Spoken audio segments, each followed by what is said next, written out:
And then next question. Now, for the record, I am no longer a practicing psychotherapist. I haven't practiced psychotherapy for 15 years, 12 to 15 years. Um, I am a non-dual student. I share my understanding on YouTube for no other reason than I derive great joy from sharing my understanding. I'm not trying to convert anyone. Yes, I write books and I'm not promoting my books, as you know. I have done one little short series on them just to explain to those who have bought the book, a little synopsis about it. I'm not trying to generate an income from my books, any money that is made from my books. All three of them, A School Called Earth, The Reawakening of Consciousness, and A School Called the Universe, all goes to charity. Um, I have no need for no need to do it. I write for myself. I write as a way to remember. As a therapist, I used to focus primarily on post-traumatic stress disorder. My field of expertise is in behavioral psychology, specifically around the strategy of human behavior, helping humans with things like strength coaching. A lot has been written by Gallup on that. I am a fully registered strength coach, level two. Um,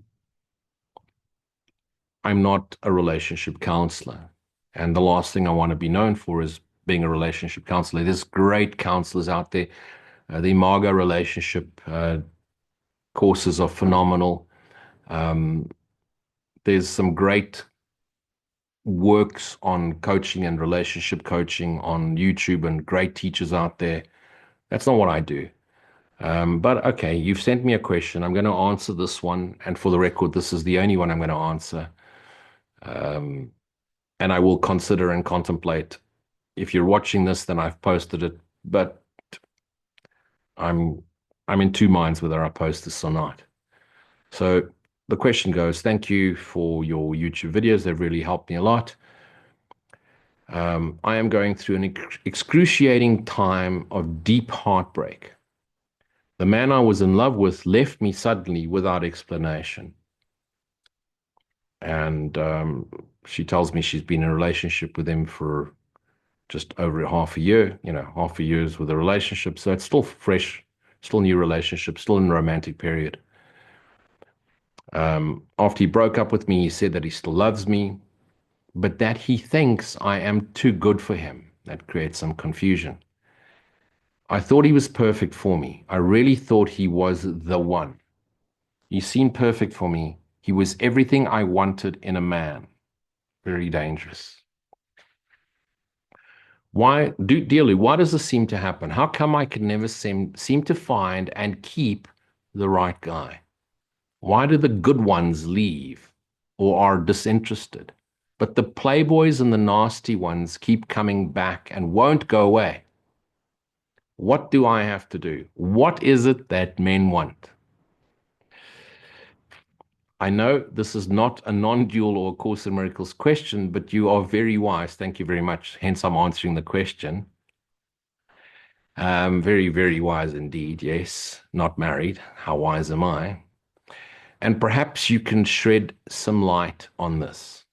Okay. First of all, beloved, there's nothing I'm going to say that's going to make that excruciating pain go away other than the recognition of what hurts by yourself. And really, my heart goes out to you, and I really will that you overcome this and remember self, remember the love you are. Especially in this festive season when it's time, to spend with family and friends and loved ones. So, there's nothing worse. And my heart goes out to you. So this is the worst time for, a breakup to happen around sort of the Christmas holidays, especially, you know. But I need you to step back now and just listen to me very, very carefully. This pain that you're feeling, that you call heartbreak, where you feel like you can't breathe and your whole world's come to an end. This isn't your heart breaking. This is your illusionary identity and your fantasies coming to an end. Because he was the man of your dreams. You could imagine yourself with him forever. The relationship's new. Okay. 6 months. But you've built an entire hope and dream on this. And that's what's broken. That's what feels so painful, so intense, so devastating. Breaking of identity and hopes and dreams is always devastating. But realize this, your heart, the self, the love you are cannot break. It's the egoic identity breaking apart because you've got this dream of what you think it should be.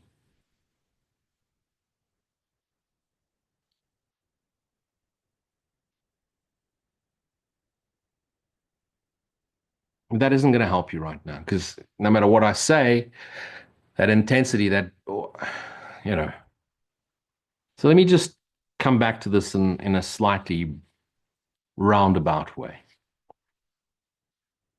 I'm going to take it slow. So if this is annoying you, pick it up the speed. Go at 1.25 or 1.5 and listen to me on speed.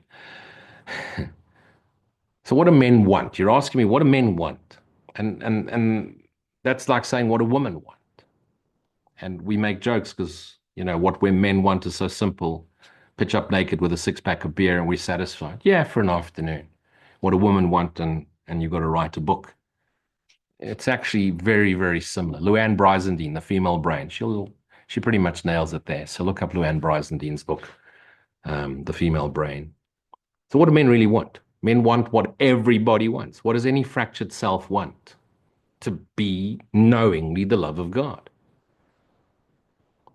But we go about searching for that in this illusion as men in very different ways to what appears as woman. Remember, yin yang still makes one circle, one whole, one complete holy son of God. So what do men want? They want what women want too. They want to be loved by the ones they love. No one feels loved by the ones they don't love. Doesn't matter if your enemies love you and you consider them enemies, you don't feel loved by them. You want to feel loved by the people you love or you want to love. You want to be loved and called beloved by those you love. Love is reciprocity. Men want to feel they don't, they want to feel worthy. They want to feel valued. They don't want to be rejected, abandoned, cheated on, be told they're not good enough. Men want to be accepted and loved just as they are. And how many women think, well, when I have him, I'm going to change him. I'm going to turn him into the man he wants to be. I can see this potential. Then you've married a beta who lets you mold him. And then eventually you're going to dump him because he's no longer the man you married. You all know that story. Men want to be supported and encouraged and believed. They want you to believe them, believe that they're capable of doing whatever they're dreaming up. Supported and encouraged. Remember that. They want to feel and they want to believe and think that they are valued. Who doesn't? Valued for as they are, not the potential they have. Valuing potential is valuing an illusion. When someone says to you, you've got great potential, it's actually a great insult. Potential means you're not living it.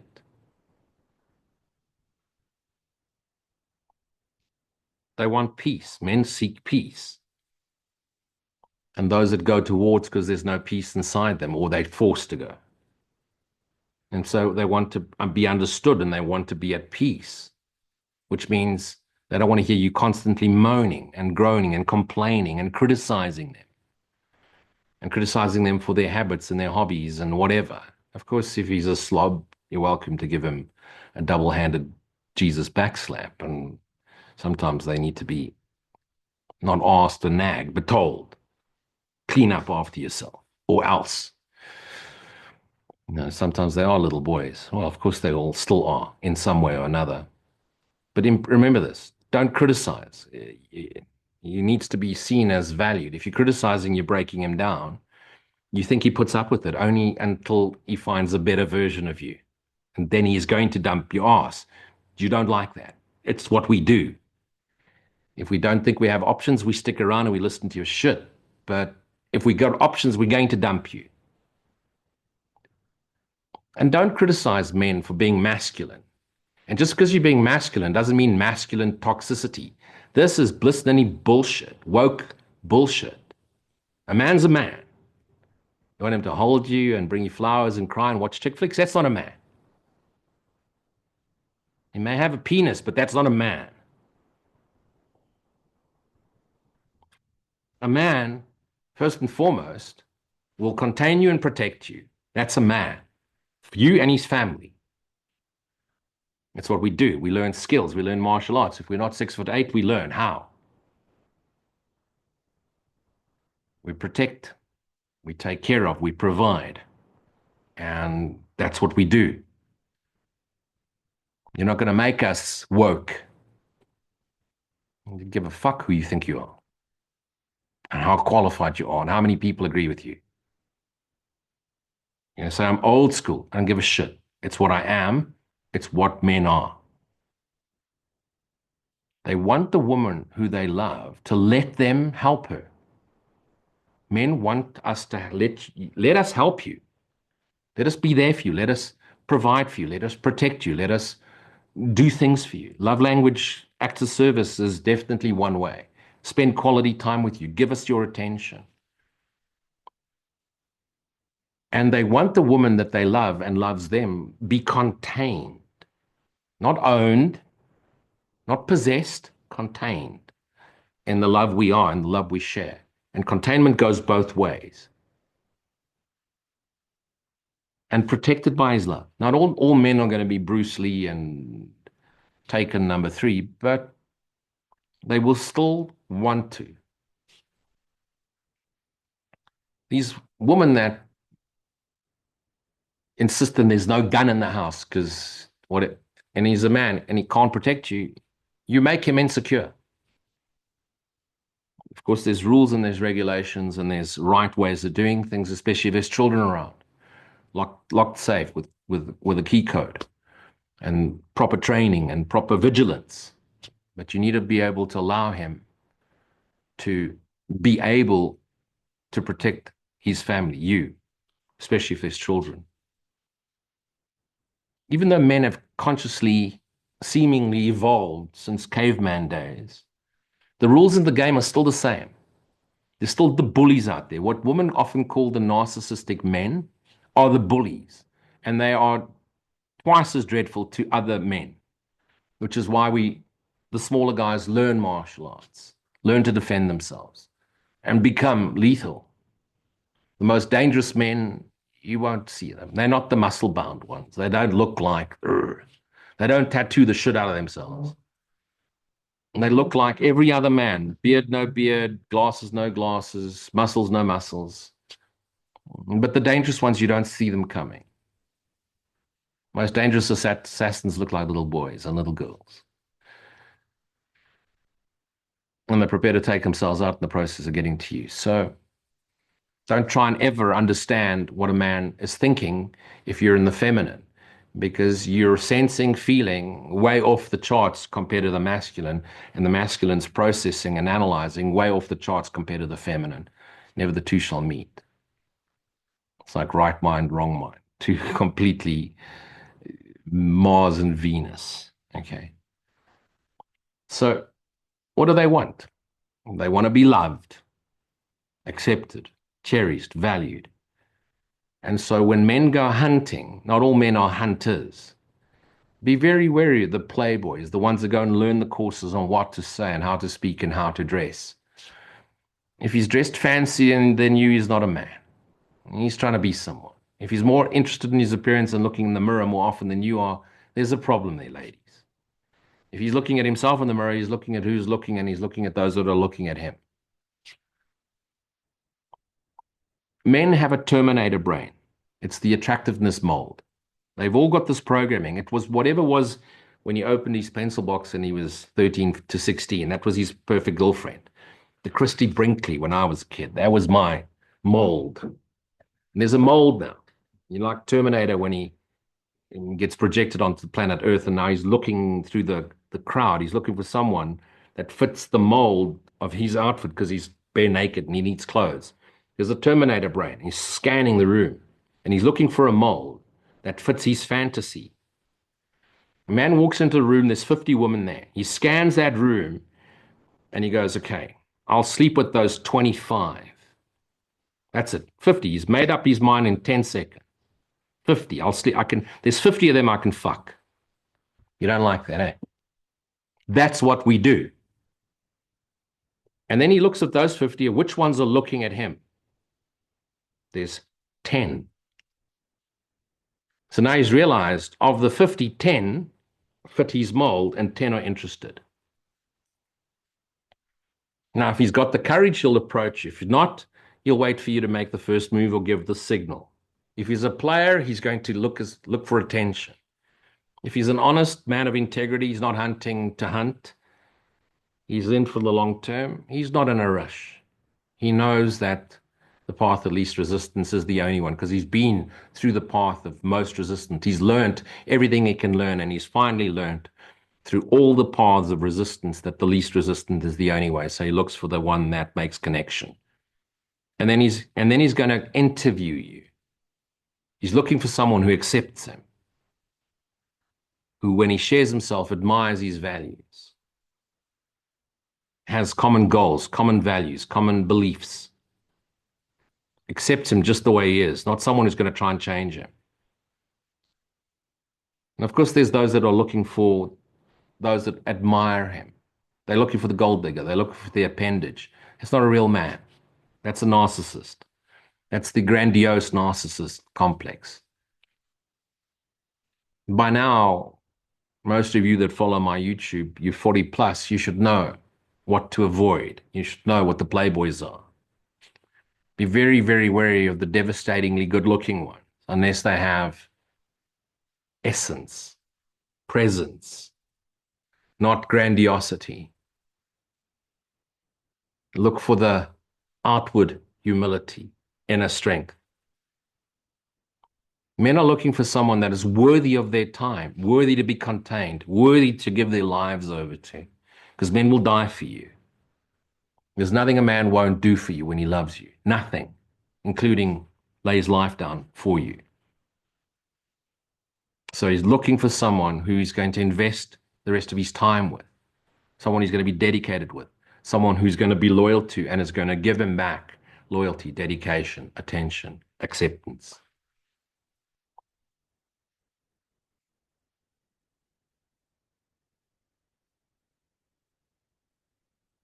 If you sleep with him, if you go home with him that first night, and he's going to tell you everything you want to hear, real men won't. The real man, if you offer him and you throw yourself at him, he's going to say, no, thanks. If you're going to do that with me, who else have you done it with? I'm not interested. If he's really looking for long-term relationship, if he's looking for the companionship, a holy relationship, and you're going to throw himself at him sexually, if he's youngish and he hasn't overcome his urge, he's going to sleep with you. The minute you sleep with him, he releases and his hunt brain comes back in and he puts you down there in that book. Woman I sleep with, not woman I'm committed with. If you sleep with a man before he's hooked into you, and a man takes at least 3 months, not 3 dates or 7 dates or whatever bullshit you've heard in some chick flick, if you haven't let him hook into you, which is in the minimum 3 months, generally 6 months, it's over. As conscious as he may think he is, if he slept with you on the first time, first encounter, you may be perfect. You may be the perfect woman for him. But the fact that you gave in and he hasn't hooked into you, his hunt brain is still kicking in. And the very next day, he's still hunting, even if he may be with you, even if the next morning you're cuddling, God forbid, and having breakfast, and you're telling him your whole fucking life story, and he's got the patience to listen to your shit. Yes, that's how we think. Even though he seems to be interested, because he's learned to listen. Or he's learned to fake listening. He's not really interested. Just wants to be present with you. You don't need to speak for him to love you.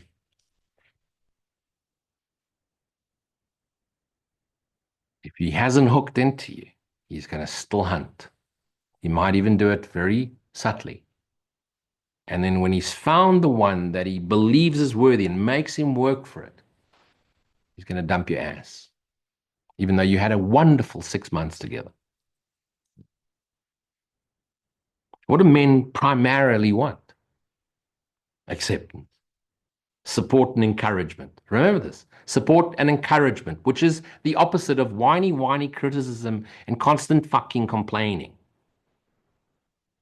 Allow us to help. Allow yourself to be vulnerable, to be needed, to be needy a little, a little, to be valued. And when you let us help you, don't tell us how and criticize and complain. If you could do it better, do it yourself. If you think there's roles in the house, establish them before you move in together.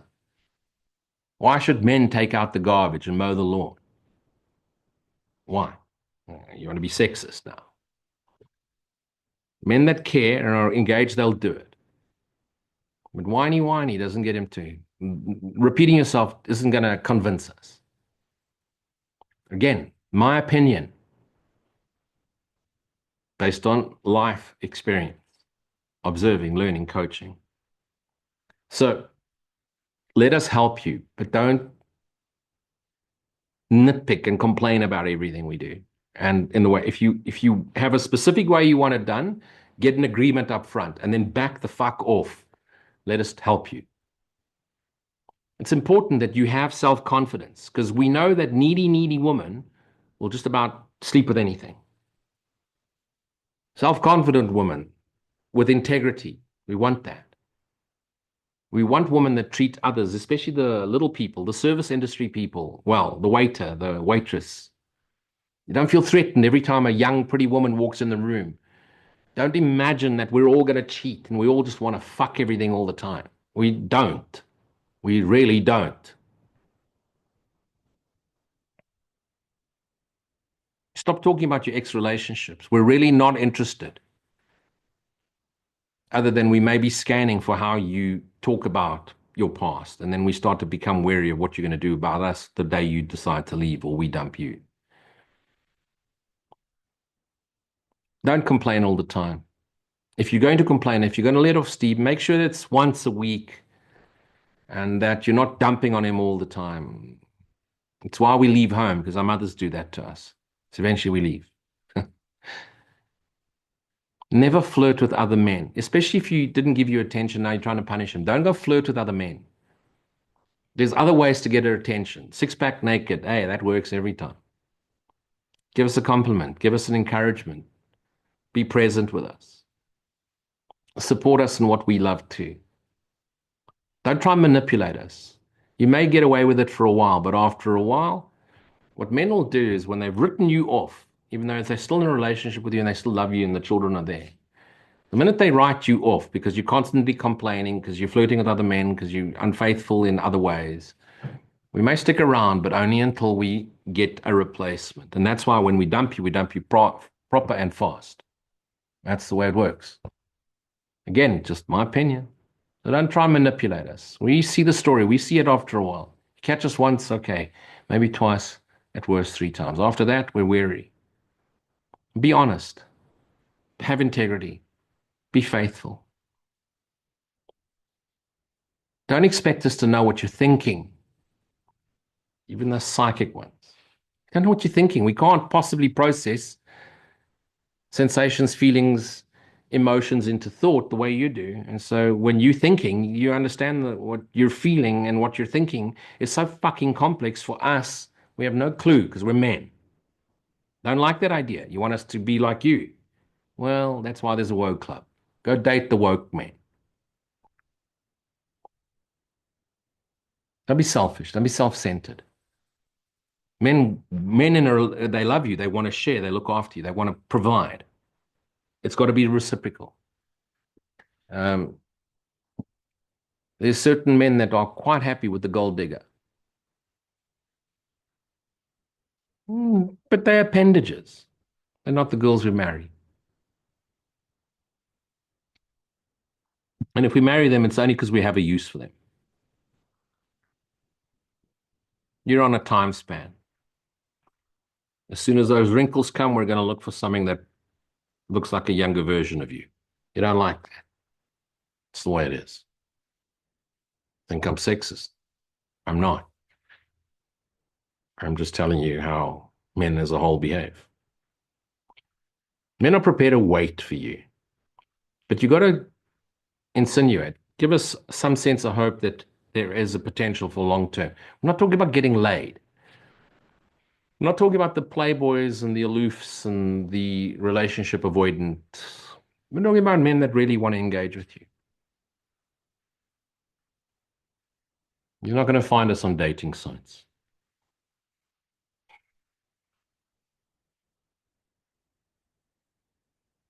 They're prepared to wait for you, but you got to let him know where you stand and that you believe there's a potential. And if you show him that you're interested and tell him that you're interested, but you'd like to take your time and that you're not seeing other men while you're seeing him and you're prepared to wait and you want him to wait too so that you can really establish a bond, which means you're letting him hook into you, fall in love with you, he'll wait. If he doesn't, he wasn't the right one. If you think, oh, if I don't sleep with him now, I don't want to lose him, you're going to lose him because you slept with him right away.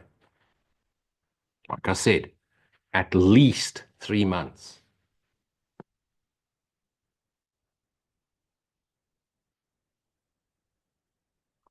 Don't get too kinky on the first date. Even though we love it and enjoy it, it gets us wondering, who else have you done it with? And the last thing men want is someone who's been everywhere.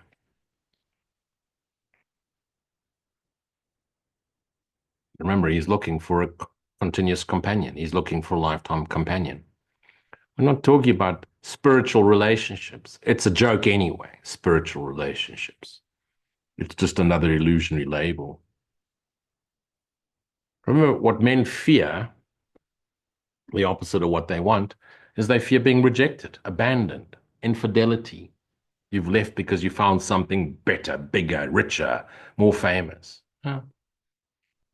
That's why men tend to date equal to or less than in terms of their understanding, equal to or less than in terms of stature, presence, attractiveness.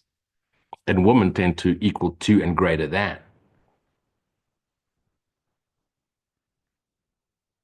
What a man deeply fears, and everybody does, is the sense of you feeling unworthy to you, unworthy, unloved, rejected, not good enough, never good enough.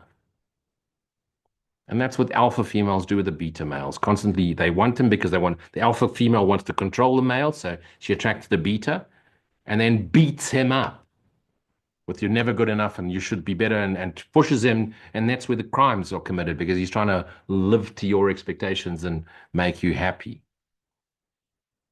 No man, no matter alpha, beta, or sigma, especially the sigma male, will stand for criticism. The beta will put up with it because you've got nowhere else to go. But the sigma will leave, the one you want, the sigma male. He's defined as the man with small circle of friends, but with integrity, strong values. The modern day cowboy, in whatever form he comes in. The last thing men want is you to compare. It's okay if you suggest the shirt, but don't try and get him to wear floral whatever if he's a cowboy, a biker dude. Men want what you want. And what they want is your attention when you're with them, your presence, your understanding, your support, your encouragement, and for you to let them help them. So now that I've given you that picture, let me come back to your situation. You've been dumped. That Wham song, last Christmas I gave you my heart. But the very next year you gave it away, right? This year, to save me from tears, I'll give it to someone special. No, you won't. You're not going to give it to anyone. You don't give your heart away. You extend and you share your heart. Sorry, Wham, you were wrong. Okay, so this person that you were so in love with, if he's dumped you just before Christmas, you typically, and what you're describing is you've attracted an aloof, and therefore that means you're an interrogator. You want to control. You have a whole plan laid out, and he's gone running for the hills. Because what you really have attracted into your life is what's commonly referred to as in psychology, is referred to as the commitment phobic, you know. And why have you attracted a commitment phobe into your life? Because you're the control phobia. You're the control psychology. You want to control. And yet you want to control, but you're aloof inwardly. So you've attracted an aloof outwardly. You're aloof to yourself, capital S self. You're non-available to self. You're not committed to self. So you attract those that aren't committed to you. And you're going to get into this repetitive pattern where you're going to attract those that cannot commit, because it's showing you that you're not committing to the Lord God of your being. You didn't come here. If you're on the spiritual path, you didn't come here for a special love relationship, to have children, to get married and live happily ever after. In your fantasy, you know you're dreaming. You're yet to awaken to self. What is it that you think a relationship's going to give you that present moment awareness doesn't already provide? You think a man's going to give you happiness ever after? At best, he's going to give you 6 inches of a penis, not happiness. Happiness is from within. If it goes within, it comes from without.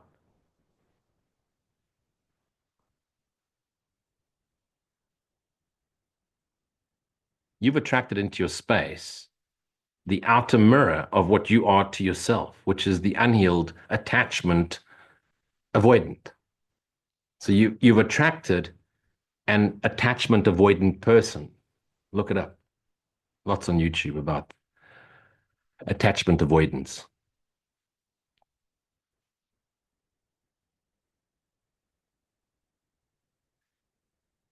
Let me touch on the attachment avoidance.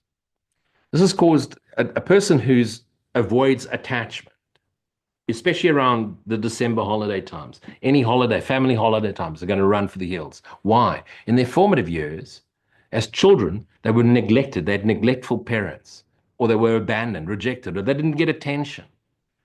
And if they received attention, they were never good enough. And if they didn't receive attention, it's because they didn't believe they were good enough to get attention. And if they were in a pretty tight family, emotions were not to be discussed. So anyone that avoids relationship and commitment, it's because emotions were not to be discussed. Love wasn't freely shared. There was no warmth. Parents may have provided for you, taken care of you physically, financially, but there was no real connection from either father or mother or both. And so any form of emotional connection means potential danger of being rejected, not worthy, unworthy, not good enough. Because subconsciously, they don't believe they're good enough. Because that's the formative years, that's the lesson. And deep within yourself, you don't believe you're good enough to be yourself knowingly. And so you're still looking externally for love from someone else. And in this case, an aloof man, a attachment avoidant man.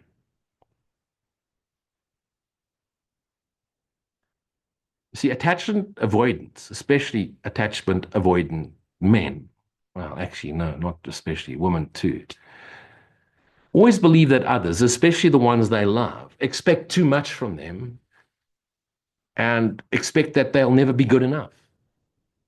Whether this is true or not, it's based on their formative years. So it's ingrained as the program. It's the natural program. I'm not good enough. So if I get too close to you, if I lose myself in you, you're gonna expose me for the unworthiness I am, and you're gonna reject me. That's what the avoidants believe. Remember, they fear any form of criticism. Even if you just want to discuss a situation with them, they see it as criticism and they shut down. They see criticism, rejection, and abandonment as the same thing, even as a discussion.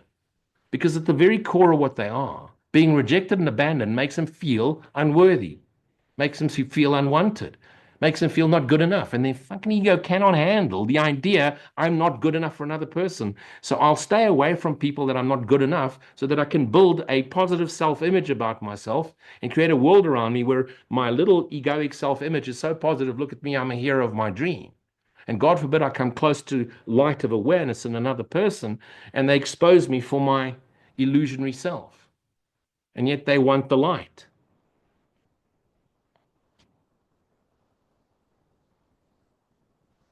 The light's within you. It's not going to be shone from outside you, reflected the face of Christ in everyone you see, if you're willing to see it. But if you're looking for the handsome, good looking man, he's not going to show you that unless you know it in yourself.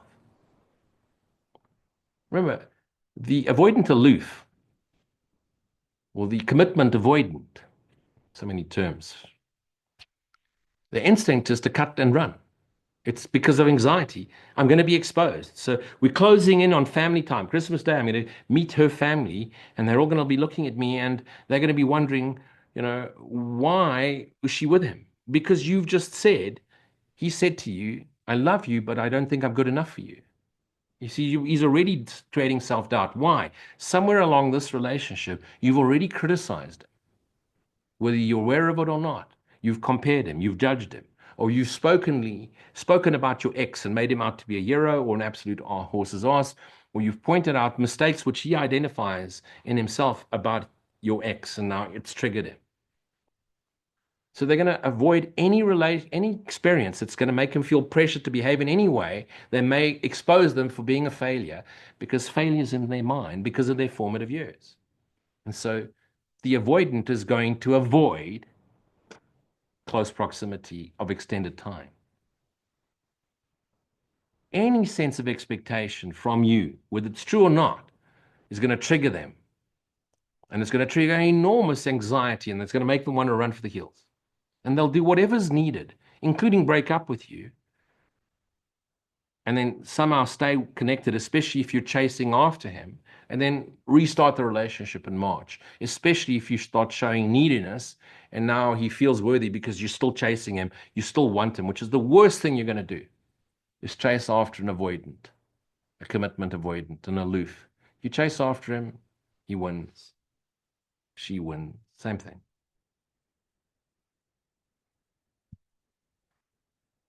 Look for the signs.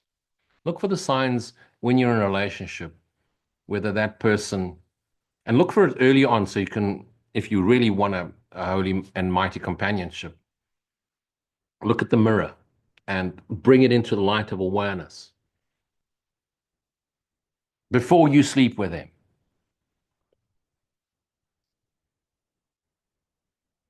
Look for these signs. They don't communicate with consistency. You SMS them, takes them a day or two to get back. You WhatsApp them a day or two before they even look at the message.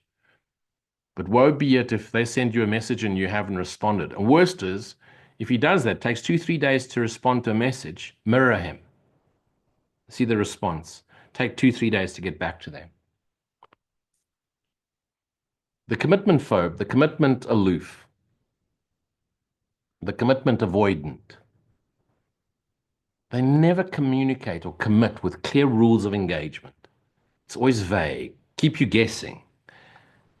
Because they're still processing. They really, these guys are going to take a lot longer to hook into you. And really, hooking means you completely accept them as they are, and you're constantly blowing hot air up their asses and telling them how worthy they are forever, because God forbid you criticize them once. They take a huge and very long time to commit to anything and respond to anything, especially with consistent commitment. 3 C's: consistency, commitment, consequence. 3 C's. They only communicate when it suits them. And often it's drawn out with many days in between. And often just to check in that you're still interested and you're still chasing.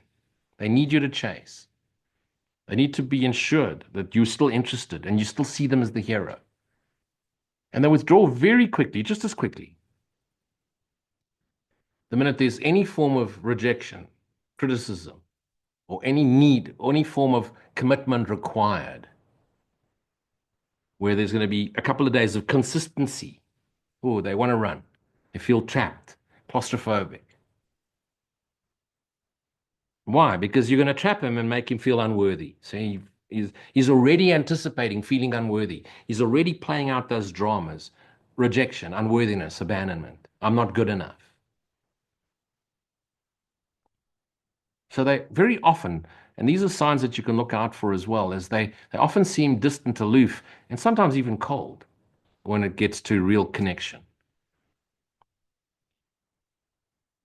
Commitment avoidance always see themselves as self-sufficient, independent, not interdependent, independent. They can do things on their own. They're absent for long periods of time. They sometimes very good loners, even if they're alone with other people. They're very uncomfortable with closeness, emotional closeness, unless it's part of the romantic courting period. Then they'll play the game. And they're very good at it. Because remember, they need approval. So they learn how to get approval, which is the opposite of being rejected and abandoned. But they do dislike opening up completely and showing their deep vulnerabilities because they imagine it's going to be turned on them because once upon a time it did when they were children and they're going to be told you weren't good enough. So they generally very mistrustful people. They find it very difficult to trust others and rely on others. They're very they're very good at putting up boundaries, but the boundaries are wide, very the widest boundaries you can imagine. Makes the wall of China look small. And they like the boundaries, but you mustn't have any. And so they'll pull away very quickly if you put up a boundary or you try to climb their boundary. Try and get over it, try and collapse the boundary. So you can imagine these type of relationships need vigilance and counseling and forgiveness and bring it to the light of awareness. But generally, these people prefer to resolve conflict on their own. So they don't want to share it. They're not going to like the idea of counseling. They're, relationship counseling. They figure it out on their own, even if it means pushing you away while they figure it out, even if it means you stay away forever. And what do women do? They chase after these commitment phobes, these commitment avoidants. And so the last thing they want is an over emotional person. And so if you're not chasing them and you're over emotional and you're the man of my dreams and you cry and you perform and I love you and throw yourself down at his door front, oh, I'll do anything to get you back. Well, she's they're gonna run. So how do you avoid, you know, or avoid?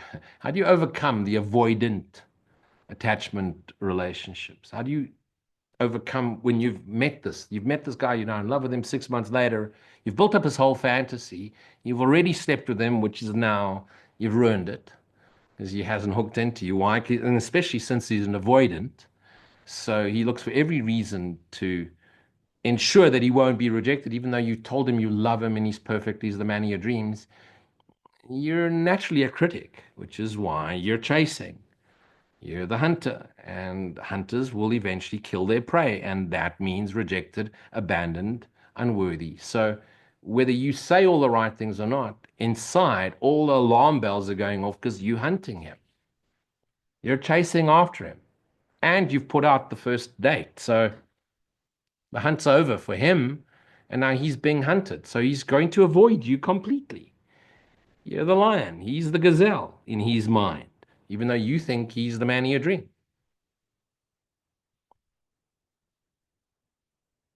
Doesn't mean he doesn't love you. He probably does, completely. But he loves his sense of self, ego, entity, more than he loves you. And because the vulnerability there. Now, if you had given him the time to hook into you, which you didn't because you slept with him on the first date, as you told me, now you could together have therapy, couple counseling. But you haven't. He hasn't formed the bond, so he won't trust you enough, and therefore not the therapist.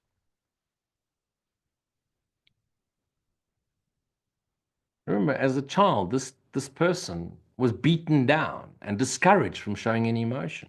Why? Because he wasn't good enough for his parents, for his teachers, for the adults in his life. And so he's now built up this negative self-image that unless he portrays the mask of innocence, the mask of superiority, the mask of bravado, the mask of success, if you scratch, you're going to see the truth. And so he's never going to put himself in a situation where either you, your parents, your siblings, or anyone in your family, and mostly you could criticize him and make him feel unworthy and rejected. And that's what family occasions become. Christmas functions where everybody around the table and the drunk uncle and the drunk aunt and the drunk whatever father, and someone's going to say something stupid. And the last thing he needs to have and to experience is to be reminded of when he was 5 years old and his father was drunk and his mother was ever unhappy and made him feel like shit.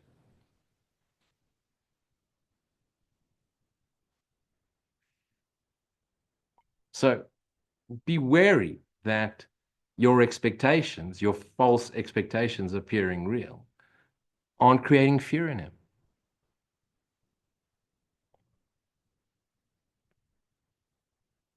So the typical thing that's going to make him push away is, and this is typical of all relationship avoidance, commitment avoidance, is the trigger for them is a partner that's pushing for closeness and intimacy. It's a warning sign. As soon as they got me, they're going to criticize.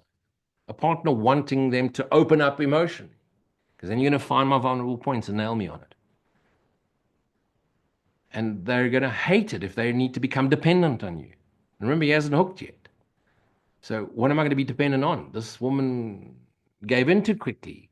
She didn't fight for it. She didn't make me fight for it. And the last thing they want to do is, a partner demanding is be with someone who's demanding their attention all the time, because what about them? They'll avoid you in order to give themselves self-time.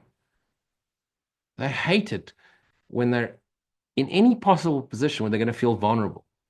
And if they haven't hooked into you and are completely contained by you and you've let them contain them, they're not going to go into a situation where they could possibly feel vulnerable, especially around Christmas time, family time, holiday time, because that's when they feel vulnerable. That's when they get attacked. We all know what happens at Christmas parties. And worst of all, because they've had to build their own positive self-image, the idea of losing that is far greater than the love they have for you, no matter how much they love you. Because fear for them is still the overwhelming driving force. Overcome fear, minimize any potential danger, maximize grandiosity, and acceptance. So anything that's possibly unpredictable, they're going to avoid. Any situation that could possibly be, you know, vulnerable or they could lose control of the situation, they're going to avoid. So any of these triggers will make them immediately switch off and run for the hills. So how do you help an avoidant if you've now broken? You want to help them. You want to move into a holy relationship. You want to go for counseling. You want to practice forgiveness together. You want to hold hands and walk each other home. This romantic notion of spiritual people in a loving relationship, and two by two they walk back to the ark of the covenant.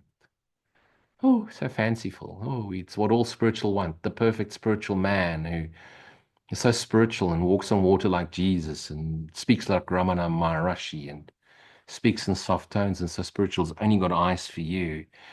But, if the baddies come in, he turns into an angel and makes them all whoosh away. You wonder why they run for the hill.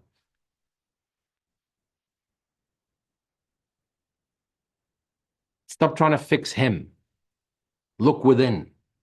Why are you attracting this into your space? What are you not giving yourself that you need to attract these men into your life to show you what you're not giving yourself? In other words, you're not committing to self, the Lord God of your being. You're still touching on spirituality as if it's some sort of lifestyle, some sort of fancy appendage, some sort of badge you wear, a badge of honor. I'm spiritual. I'm not religious, I'm spiritual. You have no idea what you are. Spiritual is not a badge. Spiritual is not, I belong to the meditation group. I follow A Course in Miracles. You don't follow A Course in Miracles. You either live it completely, which is dedication and total commitment to seek ye first the kingdom of heaven, the Lord God of your being, knowingly. Not I'm spiritual, I'm spirit having a human experience. No, you're fucking not. You're spirit dreaming. You're a human having a human experience. There's nothing spiritual about incarnation. Fuck all spiritual about incarnation. Absolutely fuck all spiritual about being in human form. The essence of us, the silent stillness in us, the awareness in us, that is spirit, eternal. There's no such thing as spiritual. It's an egoic abomination, joke, spiritual. There's no such thing as spiritual. You label yourself spiritual, you're an idiot. Yes, you are an idiot. ID 10, identified, a 10 out of 10, idiot. No such thing as spiritual. Either you're aware as awareness itself, or you're not. Spiritual is a label, like religious.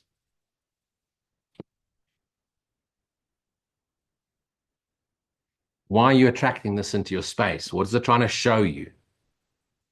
You think that you're going to live out the perfect life. You're going to have 2.5 children, 3.5 houses, 4.5 cats, 2.5 dogs, 6.5 cars, the perfect holiday accommodation. Your children are going to grow up to become medical doctors, take care of you when you're old. You're going to have the perfect partner who never ages and always only has eyes for you. These are fantasies, and this is why you're trapped in illusions. Awaken to self, holy Son of God. Be thyself knowingly. Rest in God. Seek ye first the kingdom. To be thyself knowingly, that is the kingdom. And all else shall be given you. Why? Because when you consciously know, you are the awareness of awareness itself. That present moment awareness, in that presence, you extend. And by extending, you give. And because you give, because you have. And what's given to one is given to all. And as you give to all, it's given to self. And guess what? The Lord God of your being will send you the perfect, mighty companion to temporarily, while you appear to be in form, walk you home in the most peaceful and joyous way. God only answers in personal desires. Ask ye first to know thyself, to remember self and him as one indivisible self. And while you appear in form in this lifetime and the next, if need be, and the next, and the next, and the next, until we all collectively waken as one indivisible self, the mighty companion will be given you as a mirror, as a reminder of the Christ self we all are. The face of Christ will be shown you in your companion. And should you then have a family, in your children. Because once you are the Christ, you recognize the Christ in all. And once you recognize the Christ, you are the Christ. You don't become, you recognize I am. God is, full stop. And while I dream, I come to bring joy into my dream, not to enlighten myself. I come to bring joyous peace into the consciousness of my dream. Because by bringing conscious peace into the awareness of the dream I'm having, I, the dreamer, am having, even though I appear as this localization, I bring conscious awareness, joyous peace into it. I lift my entire collective dreaming mind into the joyous peace of I am, thus remembering the I am, and God is. And as I collectively, all of myselves, as one indivisible self, awaken unto the Lord God of our being, Christ-minded self,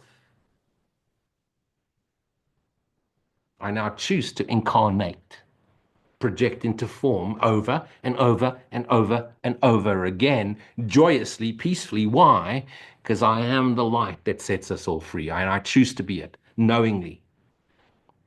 And I have no more need to be crucified, to be the Messiah, to be the Ashram Guru, to be the Buddha, the Krishna, the Ramana. I just am. I come, I pour, normal, roguish, fuck you-ish, not under my watch, ish, Lou-ish,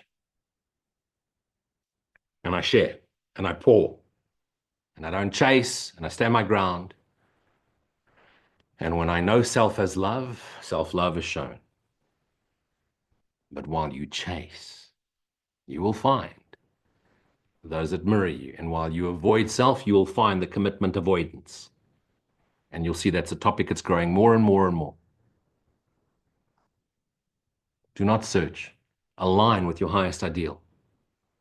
Start vibrating from the love you consciously know you are, and love will be shown you everywhere in the most appropriate way. And you may have children, or you may not, or you may live with one person for the rest of your life, or you may not. It matters not. When I am is the highest ideal, and God is all you know. Because when I am and God is, love is all there is. And when love is all there is, what do you want for when you are love itself? And if you're unsure of that, ask yourself, why do I want this? Why do I want this relationship? I want to feel loved. Why do you want to feel loved? I feel contained. Why do you want to feel contained? Because it's the essence of what I am. Well, first feel the essence of what you are, and you'll all have all of that. Seek ye first the kingdom.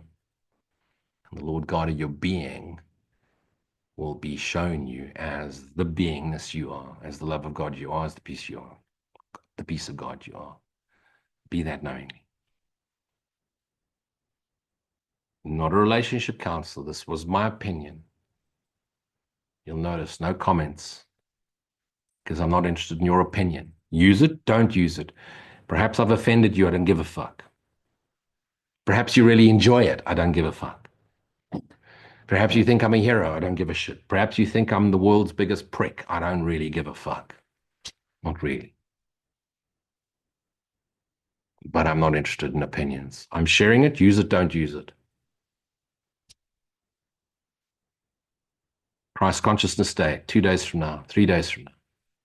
Be present, be knowingly self, give gratitude, practice forgiveness when you're triggered, abide as often as you can, rest in God, so that the Lord God of your being can remind you of your shared beingness as that which is what we have named God, which is just the eternal Tao, eternal spirit, eternal flow of light. We all are collectively as one shared self. Christ is God. Atman is Brahman. And when the jiva knows, there's no more jiva. When the character knows, the character dissolves its identity and shares its essence, its Christ right-mindedness with the rest of its selves. Be blessed. Have a wonderful new year.